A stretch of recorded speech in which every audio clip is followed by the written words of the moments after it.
frigo des loyers. Ton cœur, c'est celui de mon fils. Donc bonjour Gérard Jugnot, et puis merci de répondre à nos questions pour Cinéman. Nous sommes à Lausanne. Oui.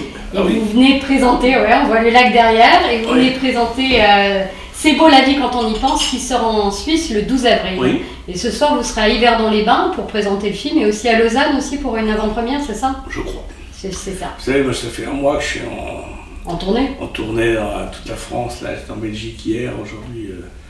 Donc je sais pas bien, mais je crois que ce que vous dites est vrai. Est-ce que vous pouvez nous résumer un petit peu l'histoire, déjà qu'on situe l'histoire? Oui, c'est l'histoire de Loïc, le personnage que j'interprète. C'est un mec qui a un petit peu tout raté dans sa vie, quoi. Il a eu une petite heure de gloire comme pilote de rallye. Après, il a eu un mariage dont il a divorcé très vite, une femme dont il a divorcé très vite, un enfant qu'il a peu connu, très mal élevé en tout cas. Et puis cet enfant disparaît dans un accident de voiture, c'est en écho avec son métier, et il apprend que son cœur a été greffé dans le cœur d'une autre personne. Donc dans sa petite tête un peu fracassée, culpabilisée, il va essayer de voir à la recherche de qui a le cœur de son fils. Et il va tomber sur un môme complètement loufoque, un môme incontrôlable, totalement insupportable. Qui est François de Bloch. Qui est François de Bloch, un super acteur, un jeune acteur magnifique, qui est un petit con. Et bon, donc dans cette rencontre explosive, ça va être deux orphelins qui vont se rencontrer et qui vont peut-être se réparer mutuellement. Alors vous parlez dans ce film du deuil, de la paternité, de la vie, de beaucoup de choses en fait. Est-ce que c'est des thèmes qui correspondent à ce moment de votre vie? Bon, je pense que j'en ai toujours un petit peu parlé. Quand j'étais plus jeune, je parlais de la paternité vis-à-vis d'un père de cinéma, quand je jouais des rôles. Là maintenant, c'est par rapport à des fils de cinéma ou à des petits-fils de cinéma bientôt. Bon, c'est pas un film sur le deuil, c'est un film sur la renaissance. Ouais. C'est un film sur la deuxième chance, quoi. C'est quelqu'un qui va par chance essayer de revivre ce qu'il n'a pas vécu avec son fils et de peut-être le réussir.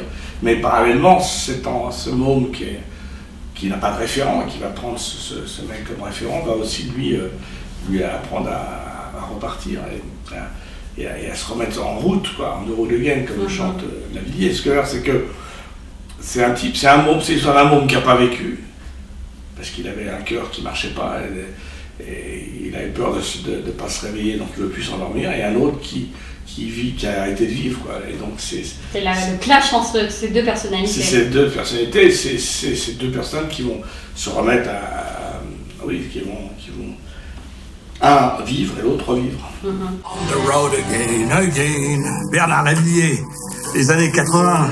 Chouette, de la musique médiévale. Il y a deux petites scènes avec votre fils dans le film qui sont d'ailleurs très, très rigolotes.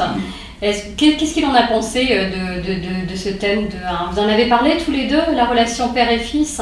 Bah oui, mais enfin surtout, moi j'ai attendu qu'il n'ait pas l'âge du rôle pour pas qu'il y ait collusion, et puis il décidait dans le film comme ça, dans un petit truc marrant, c'était pour dire, vous voyez, c'est pas autobiographique. Un clin d'œil. Dieu merci, je n'ai pas eu ce drame dans ma vie, et le fantasme n'est pas le futur. Donc, mais c'est vrai qu'on a parlé de ça un petit peu, j'avais un peu les jetons de le faire. Il me dit, écoute, comment c'est du cinéma?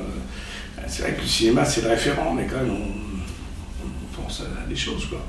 Mais non, je sais pas pourquoi, c'est vrai que la paternité, la filiation, la transmission, c'est un truc que j'ai déjà plus ou moins traité, avec Meilleur Espoir Féminin par exemple, ou même Batignolles un petit peu autrement. Mais oui, c'est quelque chose qui peut-être que... Moi j'ai écrit un bouquin là, sur ma jeunesse et notre jeunesse du Splendide.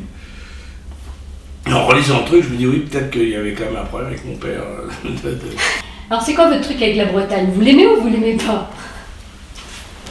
Qu'est-ce que t'as contre la Bretagne à la fin? Vous avez 42 mots pour parler de la pluie. C'est de l'eau qui tombe, les gars. Arrêtez d'essayer de nous embrouiller. Tu t'intéresses à rien. Tu m'énerves. Bonjour. C'est pour manger? Oui, de la nourriture. On va manger de la nourriture. Comment vous appelez, mademoiselle? Ligue. Ah ouais, carrément. Non, Il y a plein de références. je voulais opposer le sud-est, avec le Mistral, la Méditerranée, la chaleur, les cigales, avec le côté plus vivifiant, océanique, un peu plus vieux de la Bretagne. C'est pas vrai, il peut pas toujours. Hein. Écoutez, moi j'ai tourné 4 semaines et demie, il n'y a pas eu une journée de pluie. Ah ben Donc, voilà. toute la pluie qui est dans le film, c'est une pluie La artificielle. fausse. Je viens ici quand j'ai besoin de réfléchir. Je préfère pas réfléchir au sec. C'est juste un grand. Tu rigoles, il peut même pas en dessous.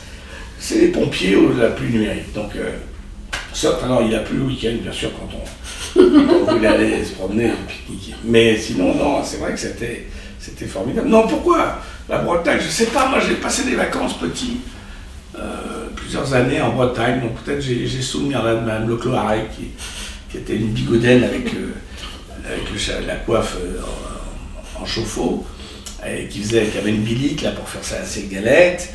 On avait pêché des crabes au phare de Cordouan, il y avait du Queen Amman, du beurre salé, tout ça. Bon, c'est que des souvenirs. Hein. C'est des fondamentaux, hein. C'est pas des clichés, c'est vraiment... moi j'ai présenté le film en Bretagne dans 5-6 villes bretonnes. Ils ont dû adorer. Ils étaient très contents parce qu'ils voyaient bien que c'était de la... Parce que quand on dit, voilà, le Queen Amman c'est quoi? C'est du beurre. C'est en ça. haut, ils ont du beurre.